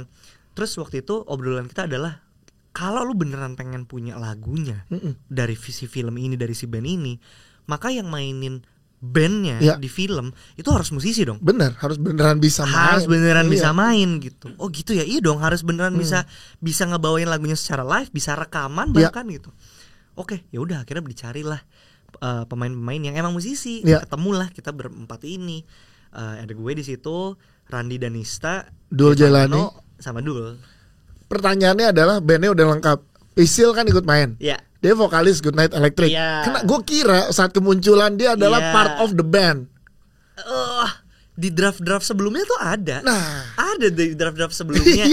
Background story-nya Priscil, dia tuh sebenarnya siapa di film itu dan lain-lain tuh ada tadinya. Pengembangannya akhirnya kebutuhan ceritanya membuat Priscil di posisi yang sekarang ya. Dan memang kalau gue ngerasanya kayak oke, ya udah mungkin ini juga untuk memperkenalkan Priscil dengan benar-benar dunia dan wajah yang baru, benar-benar full acting dan bagus banget menurut gue. Dan bagus banget. Ini gue pengen tahu dari berempat ngeband. Nah ini ngeband nih, karena lu pernah ngeband juga. Oke, keaktoran dan lain-lain lo terapkan di Ian. Ngobrol sama Umay draft dari awal banget secara karakter. Band nih, itu apa yang lo berikan ke energi dari seorang Iqbal Ramadan ke Ian yang ngeband? Bukan yang sebagai kakaknya Uta, tapi Ian yang ngeband. Kayaknya mungkin ambisinya kali ya. Ambisinya tuh Ian tuh gede banget, benar-benar untuk bisa mewujudkan si band ini sampai harus ya memilih untuk jauh dari keluarga gitu ya. Milih lah antara kayak family atau mimpi gitu. Nah ambisi tuh yang kayaknya tadinya sebenarnya Iqbal tuh nggak punya, tapi gue berusaha untuk ngasih untuk Ian gitu. Sampai akhirnya gue merasakan yang tadinya buat gue nggak make sense, yang gue cerita pas gue baca di awal, sama akhirnya jadi kayak oke, kayaknya kalau di posisi Ian ini semua masuk akal untuk bisa jadi kayak gitu. Lu gimana chemistry ngeband? Karena chemistry ngeband sama chemistry berakting dengan teman-teman ini beda kan? Iya, tapi karena isinya scene-nya banyaknya ngeband dan ngobrolin musik, gue ngerasa beruntung, maksudnya akhirnya ketemu 4 orang sebagai sebuah ensemble band ini. Karena mereka pertama-tama profesional, yang kedua itu semua sangat memudahkan prosesnya sih. Yes, karena mereka pun musisi soalnya. Jadi enak. Nggak ribet gitu dalam tanda kutip, beneran langsung. Ya udah kayak ngobrol di backstage Paspor atau kayak udah gitu aja. Oh, senang gitu ya berprosesnya, jadi dijagain seneng banget ya ini ya Bale. Happy-nya di tengah. Happy-nya di tengah soalnya. Yang paling anak kecil katanya Randi Danista ya. Wah, dia kan emang kebetulan memang paling muda. Paling muda dia kan di antara anak-anak band ini. Tapi gue jujur kayak mungkin kadang-kadang gue ngerasa kayak gue mungkin agak terlalu kurang ajar atau gimana, karena gue benar ngeliat dia kayak seumuran gitu. Padahal dia umurnya sebenarnya sama Om Dwi beda tipis. Jadi sebenarnya logikanya dia bisa jadi bapaknya Ian. Bener. Salah banget. Iya. Dan dia ngebawa dirinya tuh juga seumuran gitu ya. Iya bener.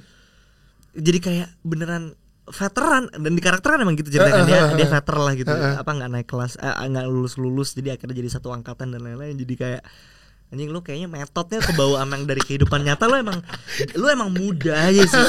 Dan dia muda banget kan mukanya kan. Betul. Gila, tampilannya emang sip sih. Parah. Gue sih pas ngeliat band ini, buset, ini band tinggal nungguin jadwal yang pas mereka aja nih. Udah lo bawa tour juga jadi nih. Amin. Yeah. Itu emang goalsnya Umay sih memang. Itu ada musiknya dari film dan emang bisa dipertunjukkan sebagai bandnya gitu. Lu sebagai aktor saat udah nonton full secara filmnya dan awal-awal nge-sketch sama Umay, ada kekhawatiran orang bias gak antara ngeband sama cerita yang sebenarnya penting banget untuk sampai ke penonton? Justru gue bersyukur bandnya itu menjadi bagian dari film. Karena si band ini tuh penggambaran mimpi kan, yang mungkin kalau nanti penonton itu saksikan mungkin bisa ngebayanginnya tuh dengan hal-hal lain gitu loh ya. Pokoknya intinya lu mengejar mimpi, tapi lu harus memilih menjauh dari keluarga. Sedangkan di kepala lu ngerasa ya gue kan ngejalanin ini supaya lu bangga, supaya lu juga berkecukupan. Toh nanti apa yang gue dapat gue kasih juga buat mama, buat papa. Ini juga buat keluarga, tapi gue harus menjauh dulu. Itu kan realita yang terjadi. Yes, betul. Lu harus sedikit menjauh, terus orang tua ngerasa kayak kenapa sih? Loh, ini buat keluarga ini baik gitu loh. Nah itu kan yang dialami sama Ian kan. Jadi justru menurut gue dengan adanya band ini penting banget ada di film Perayaan Mati Rasa, karena itu penggambaran mimpinya. Jadi bukan cuma sekedar nempel doang nih bandnya. Nggak, itu dari awal yang Pak Monty. Itu pesanan Pak Monty dari awal. Karena kan orang pasti ada, wah ini nempel doang nih bandnya. Nggak, itu pesanan Pak Monty dari awal. Kekhawatirannya di situ kan. Kalau mau ada musik, lu jangan sampai musik ini tuh cuma ada tempelan, kalau dicabut jadi nggak apa-apa. Benar. Pokoknya tuh itu. Bener. Jadi gimana caranya ini band kalau dicabut ini nggak jadi ini film. Nah itu yang terjadi di Midnight Serenade. Dan kalau ngobrolin sedikit tentang Pak Monty ya, saat ada di Mendadak Dangdut kan juga jadi sebuah cerita yang nyata banget nih, musik bukan sekedar tempelan. Enggak. Lai Jabla itu kan gila. Sampai sekarang kita tanya Gen Z milenial tuh masih tahu. Lo tau gak lagu itu? Nah ya kan. Coba nyanyi nih dong. Nah dikit dong. Nah, lu jangan nyuruh kok dia mau mau apa aja. Iya, gue dalam hati gue mau aja. Iya. Bener-bener. Dia sampai begadang semalam karena hari ini tahu ada lu. Ya elah lebay banget lu. Buset, dia mau set ini yang sebaik-baiknya, ngegantungin tadi nih jaket ini. Oh bener, thank you lo udah disiapin. Itu bukti kalau lagu tuh bukan sekedar Rudi Sudjarwo ya maksud gue. Oh Mas Rudi tuh. Tapi Pak Monty bikin yang sekarang. Tapi dia yang ngerjain lagunya ya. Pak Monty. Lai Jabla itu, sorry. Sutradaranya Mas Rudi Sudjarwo. Pak Monty itu yang menulis lagu. Emang lu cerita nggak sih? Ini mesti dicek, cuma. Tapi dia bikin remake filmnya sekarang. Itu ya remake filmnya bener. Tapi lagunya setahu gue itu Mas Monty yang nulis. Dia yang nulis, terus gue lupa sama Fedi Nuril apa sama kakaknya Fedi Nuril, gue lupa. Pokoknya waktu itu dia cerita sama gue. Iya, pokoknya terlibat lah ya. Iya, terlibat lah. Terima kasih sudah dikoreksi Gifar. Bener, thank you. Ya, karena pada saat itu gue lihat pencipta, seingat gue lihat credit title, penulis lagunya tuh Pak Monty. Itu benar kalau itu. Sama penulis skenarionya. Okay. Benar. Berarti terlibat. Dan ya sutradaranya Mas Rudi Sudjarwo. Nah itu kan nggak cuma tempel, itu mungkin yang pengen dibawa sama Pak Monty ya. Ini gue dulu pernah ngerjain ini nih. Dan itu works banget. Lai si Jabla yang sekarang orang masih relate gitu, masih tahu lagu itu. Nah pengennya di Midnight Serenade juga gitu, dengan versi yang anak muda dengan musik yang sekarang. Dan jujur lagunya enak-enak. Gue kayak shout out musik direkturnya Fadlan. Fadlan. Pat Dabat. Semoga gue nggak salah ngomongnya, cuma dia yang banyak nulis lagunya. Ada Dul juga nulis lagunya. Oh Dul juga ya? Dul juga nulis. Yang jauh dia jauh. Itu Laut si Dul yang nulis. Gila, emang turunan DNA Ahmad Dhani-nya. Coy, dia emang anak dewa coy. Iya. Budin tuh pas dengerin lagu ini kayak itu hook banget loh. Dia ngomong gini, lagu ini ada nyawanya nih. Iya. Gitu, men. Itu nempel. Gue cuma baru dengar sekali pada saat kita preskon. Bener. Dia jauh. Iya bener. Ih, Dul, ada dengan adewanya sih dia ada Dul sumbang men luar biasa. dan lo harus nonton sosial eksperimen kita sama Dul ya bang. Iya bener. Sosial eksperimen kita yang sama Dul tuh. Ini kira-kira pas tayang itu udah tayang belum ya? Gue nggak tahu, kalau ini pasti deket-deket film. Nggak tahu yang sosial eksperimen kayak duluan tapi, deh. Iya, tapi pokoknya lu mesti nonton. Pokoknya sosial eksperimen Perayaan Mati Rasa gitu. Iya. YouTube Cinema lu harus nonton. Lo nonton tuh di situ pemikirannya Dul seru banget tuh. Oh jauh tuh Dul yang tulis tuh ya. Laut judulnya ya. Nah, di sini nih ada ini judul lagunya. Laut, ada 157, ya. ada Sampai Jumpa, terus ada remake lagunya Pak Monty yang judulnya Kosong. Ya. Kalau lu tahu itu tuh ada di original soundtracknya Mengejar Mas-Mas kalau nggak salah. Bener. Iya, Mengejar Mas-Mas ya kan. Nah itu lagu Kosong itu di remake sama Fadlan untuk jadi lagunya Midnight Sarana itu. Gokil. Gitu. Dan Pak Monty berprosesnya beberapa kali sama Mas Dwi Sasono terus ya. Mengejar Mas-Mas Mas Dwi. Mendadak Dangdut Mas Dwi. Itu film pertamanya Om Dwi kan? Mendadak Dangdut. Kalau nggak salah. Iya. Gile itu. Bener. Masih inget tuh gue Iis Maduma. Masuk duduk makan. Iis Maduma. Iya, Titik Kamal Iis Maduma. Anjing. Iya, nama panggung Iis. Oh gitu. Iis Maduma nama panggungnya tuh. Keren lagi. Iya, Maduma. Kenapa ya kok Maduma? Iya, soalnya masuk duduk makan. Maduma. Ya itu ya. Tapi Pak Monty nulis ya di situ ya. Oke, nih gue pengen tanya lagi Ian di dalam Perayaan Mati Rasa. Setelah lo berproses dan lo punya sudut pandang sebagai seorang anak pertama, pasti kan berubah lagi tuh pandangan lo, Bal. Yeah. Setelah itu apa yang lo rasain, Bal? Ternyata gini, anak pertama kan lo punya kakak kan yang lo deket lah sama dia. Kebetulan Ian ini maksudnya juga lumayan berbeda karakternya dengan kakak gue ya. Maksudnya nggak seambi Ian, nggak yang kayak menjauh dari keluarga sebegitunya gitu dari apa yang Ian lakukan gitu ya. Jadi nggak jadi terlalu banyak hal-hal yang gue jadi mungkin dulu kakak gue tuh kayak nggak sih, karena nggak kayak gitu. Cuma gue lebih kepada lebih mengapresiasi perasaan-perasaan yang gue nggak tahu gue punya sih sebagai anak pertama, kehidupan anak pertama, permasalahan anak pertama, pemikiran-pemikiran yang gue tuh nggak akan punya sih kalau gue nggak ngelaluin jadi Ian gitu. Dan di prosesnya gue berterima kasih banget sih sama acting coach Pak Rukman Rosadi gitu. Mas Rosa Pak Rosa, Pak Rosa tuh buat gue ya yang akhirnya bikin gue jatuh cinta lagi sih sama acting. Iya, tangan dingin itu bisa. Dia guru ya terbaik buat gue lah ya. Maksudnya gue beberapa kali dapat guru, cuma mungkin ini yang paling cocok metodenya dengan gue gitu. Ada ngobrol intens apa sama Pak Rosa lo sampai ini satu aja coba. Jadi memang justru waktu itu tuh gue waktu itu masih tur ballet. Jadi readingnya PMR tuh gue ngikutnya belakangan. Anak-anak tuh udah mulai ballet lagi promo-promonya. Ballet waktu itu lagi tur Sumatera, keliling-keliling. Jadi anak-anak udah mulai mulai reading, gue nyusul gitu. Karena nyusul itu, gue akhirnya harus ngejar ketinggalan dengan konsultasi dan diskusi langsung sama Pak Rosa berdua. Aduh, momen banget tuh. Nah, kan akhirnya jadi berjam-jam kan. Wah, gila sih. Apa ya, Yas?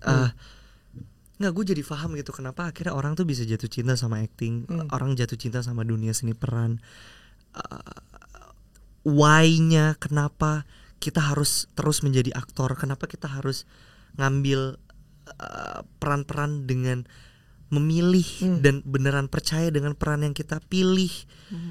Apa ya, Yas? Jadi kayak secara nggak langsung dia tuh kayak mengafirmasi pilihan-pilihan yang sudah gue ambil dan nambahin opsi-opsi tentang apa yang gue bisa lakukan ke depannya gitu.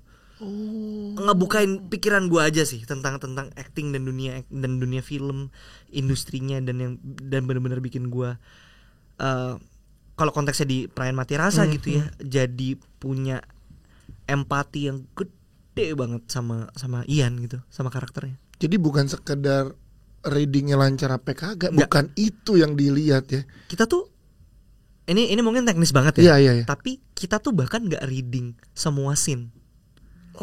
Kan dulu tuh mungkin sempat ada approach kalau yang pernah gue laluin tuh kayak readingnya tuh setiap scene di readingin supaya kita bener-bener tahu luapan emosinya tuh segimana apa segala macam. Yang dilakuin tuh nggak gitu kalau Parosa. Jadi Parosa tuh bener-bener ngebentuk karakternya sehingga karakternya itu akan tahu harus ngapain ketika ada di scene tersebut.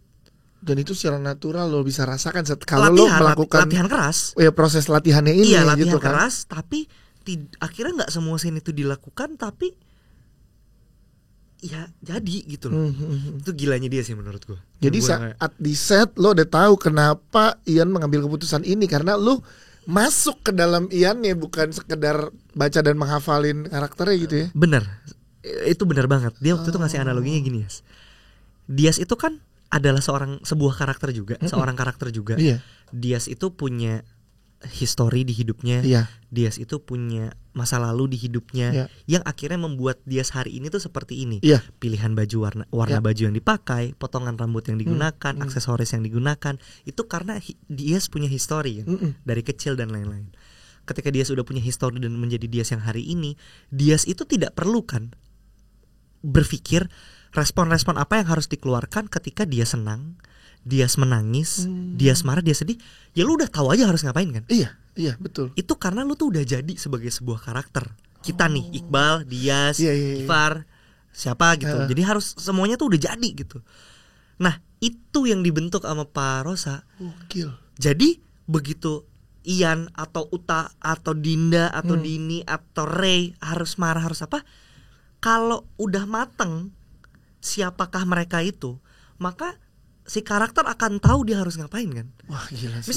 Misalnya lu dikecewain sama orang, lu kan nggak mikir kayak gue marahnya gimana ya? Iya. Enggak keluar secara natural gitu aja. Nah itu yang dibentuk sama Parosa. Gila, gue pernah ini ya sedikit yang dari pengalaman gue melihat acting itu. Jadi kayak iya lagi orang kayak gini marahnya tuh kayak gini. Itu berarti satu keberhasilan acting yang dilakukan oleh dia berarti. Maksudnya gimana? Ya misalkan nih karakternya kan gini nih. Oh iya, kalau misalkan gue punya teman dekat orang yang se-introvert itu, kalau orang introvert tuh marahnya kayak gini gitu. Kan kita bisa tahu tuh. Nah, di karakter itu ada tuh kayak gini. Bener lagi marahnya kayak gini. Itu kan berarti hasil observe dia. Itu satu keberhasilan kan. Itu gue lihat ya The One and Only Reza Rahadian di film Talak 3. Saat dia kan ada Vino, Laudia Cynthia Bella dan Reza Rahadian. Dia karakternya unik banget di situ. Dan marahnya tuh nahan. Iya temen gue ada yang gitu banget soalnya. Karena lu punya temen yang persis kayak gitu. Iya persis banget. Marahnya tuh kayak gitu. Orang-orang yang diem tapi selain marah meledak yang gimana tapi gak bisa keluar. Gila, dan itu kita ngerasain. Nah itu yang pengen lo sampein disampaikan sama Parosa tuh itu ya. Dan itu yang akan berasa ke penonton dari Ian dan Uta ya. Harapannya kayak gitu. Harapannya tuh seperti itu. Gile. Susah ternyata acting banget. Gue aja kayak begitu ngobrol sama Parosa, gue ngomong sama kamu ya. Coy, gue gak tahu apa-apa men. Gila. Iya loh. Gue kayak gue ngapain aja selama ini ya. Iya. Parah kan Bar kata kamu ya gitu. Gila sih, gue beneran kayak wah. Gue selalu suka dengan konsep bahasanya tuh unlearn and relearn gitu. Jadi apa yang udah lu apa yang udah menjadi pedoman lu selama ini dan apa yang udah lu yakinin, lu ilangin dan lu ganti dengan sesuatu yang lebih baik gitu loh. Aduh bagus lagi. Nah itu yang gue alamin sama Parosa. Jadi pedoman-pedoman acting yang udah gue yakinin selama ini, begitu ketemu sama dia tuh kayak oke, gue runtuhin, gue pakai yang ini. Gue nggak punya apa-apa kemarin. Ini yang ini. Ini soalnya lebih baik menurut gue dan lebih sehat, lebih nggak bikin berat di hati, lebih ringan ngebawainnya, lebih jujur, lebih bisa ngerasain. Gitu. Wow, dan itu susah loh berproses itu. Ya kan, dengan tadi apa yang time apa gitu. Iya, dengan apa yang lo udah punya dan udah lo capai. Terus lo harus ngosongin kosongnya gelas untuk dapat hal yang baru lagi. Mungkin kalau di gue nggak terlalu sulit, atau maksudnya ya fine aja di gue karena ini adalah film gue pertama setelah 3 tahun lagi. Oh iya, ada 3 tahun. 3 tahun gue. Ya karena kalau lo lihat Parosa ya di film Yuni ya, ngobrol sama Yuni sambil gunting kuku. Gila itu aja nyampe pusing gue. Dia menjelaskan tuh tentang kayak dia menjelaskan tentang penggunaan props dan lain-lain. Itu juga yang bikin gue kayak soalnya Aduh, gue jadi ini topiknya tentang judulnya Rukman Rosadi. Iya, tapi nggak apa-apa dikit kan. Ini karena Pak Rukman Rosadi memproses Iqbal untuk masuk ke Ian itu yang pentingnya. All credits, all props buat Pak Rosa gitu. Jadi dia benar-benar pendekatannya dia tuh logis dan scientific, yes. Oh. Pendekatan dia tuh acting yang objektif. Teorinya dia gini, acting yang paling baik adalah acting yang paling objektif. Objektivitasnya itu apa? Ya science. Wah, dibalikinnya ke science. Jadi misalnya kayak tadi orang marah, terus apa namanya marahnya introvert seperti apa, marahnya orang yang narsisis itu seperti apa. Itu kan ada sainsnya kan. Nah, itu yang diacu sama Pak Rosa gitu. Ya. Gila sih Bal, gue pengen ngobrolnya lebih panjang nih sebenarnya Bal. Tapi kita break dikit. Abis, bro. Azan nih, azan masuk dulu, dikit bentar ya. Wah, jadi emang segitunya ya. Karakter yang di-build sama Pak Rosa ke seorang Iqbal untuk Ian di Perayaan Mati Rasa. Iya. Uta juga mengalami hal yang sama nggak, Umay? Iya, dia juga ikut berproses di reading. Cuma waktu itu Umay cerita sama gue kalau ya dia kan pasti kepalanya terbagi untuk directing juga dan yang lain-lain gitu. Jadi kayaknya dia juga punya kelas-kelas tersendiri lah sama Pak Rosa yang di luar sama kelas kita dan kelas yang gue lakuin sendiri juga sama Pak Rosa. Nah, mungkin dia bisa ngejelasin lebih lanjut sih. Oke, berarti ini juga kabar menariknya adalah kita akan keliling beberapa kota ya. Insyaallah. Barengan sama teman-teman Midnight Serenade. Insyaallah. Dan ini juga dipikirin sama Umay waktu itu, gue nggak mau kayak biarkan gue, insyaallah gue yang MC. Iya. Aduh, amin, alhamdulillah nih. Amin. Dia bilang gini, itu salah satu konsiderasi gue milih film. MC-nya dia sih. Kalau MC-nya dia, MC-nya dia. Potong tolong ya di TikTok ya. Wah, Iqbal milih film kalau MC-nya dia. Preskon yang kemarin harusnya gue nggak bisa. Oh, lu nggak bisa. Iya. Tapi ntar insya Allah kalau dapat rezekinya nyala ya, amin mudah-mudahan. Tapi gue balik ke ini Midnight Serenade dan juga Perayaan Mati Rasa ke beberapa kota tuh konsepnya bukan dalam tanda kutip film ini banyak rasa, Perayaan Mati Rasa sedih apa segala macam, bukan. Yang itu yang pengen kita bawa di promo-promo kita, ngejual kesedihan tanda kutip ya. Tapi keseruan rasa, kejujuran rasa dari teman-teman Midnight Serenade yang pengen di-share ya. Iya, itu salah satunya gitu. Itu idenya gimana itu, Bal, coba. Waktu itu poinnya tentang belajar juga dari pengalaman, misalnya kayak waktu Raden Saleh gitu.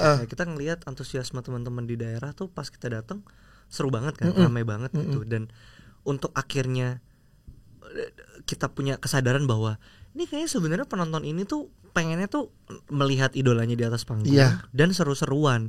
Jadi ketika misalnya ada interview yang kayak gini, kayak coba ceritain karakter atau gimana prosesnya, orang tuh kayak udah gitu loh. Gue di sini pengennya ngelihat lo seru-seruan aja gitu. Jadi akhirnya berangkat dari situ sih sebenarnya. Akhirnya kita bikin games, kita bikin aktivasi lah gitu nanti di atas panggung. Mungkin salah satunya juga dengan bermain musik secara live si Midnight Serenade-nya. Karena kayaknya hal-hal itu yang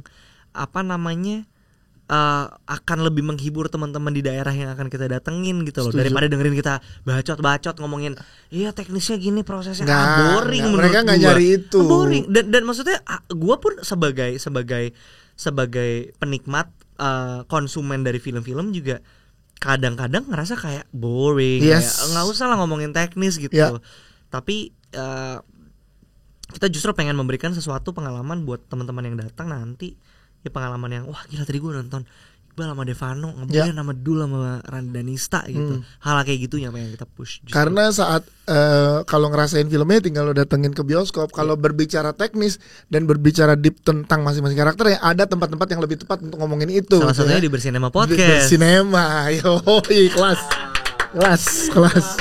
Best ya tuh Iqbal Ramadan tuh. Umpan ya kan. Pas aman. Tak go. Tiki-taka bro. Tiki-taka. Wah, gue pengen lo yang ngingetin deh kalau gitu ke teman-teman buat nonton Perayaan Mati Rasa, silakan. Untuk teman-teman nama penonton Bersinema belum apa? Ketemu. Jadi iya. Oke, buat kayak mau namanya tadi Sinemaku tapi udah jadi PH-nya Umay. Iya, jadi kan memiliki kan kayak band tuh lilaku ya. Bersinemaku udah ada ini. Udah haki men, enggak bisa. Mungkin bersinema dong. Ya. Bersinema lah.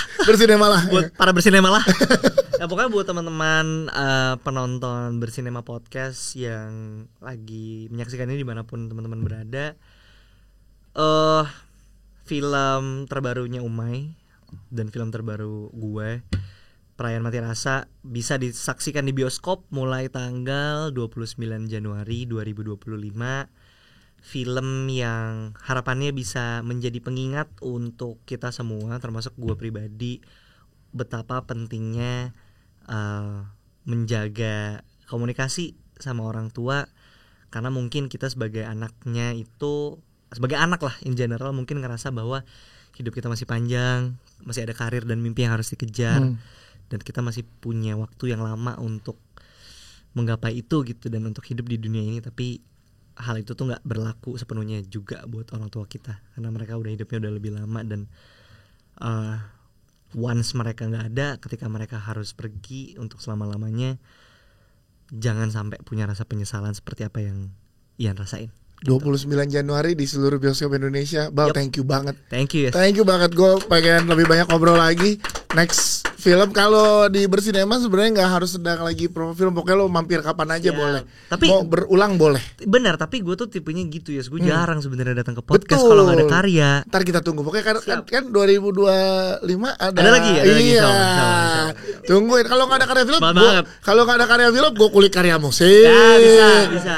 Karya musik nggak ada, karya yang di Vindes. Ya, boleh, bisa.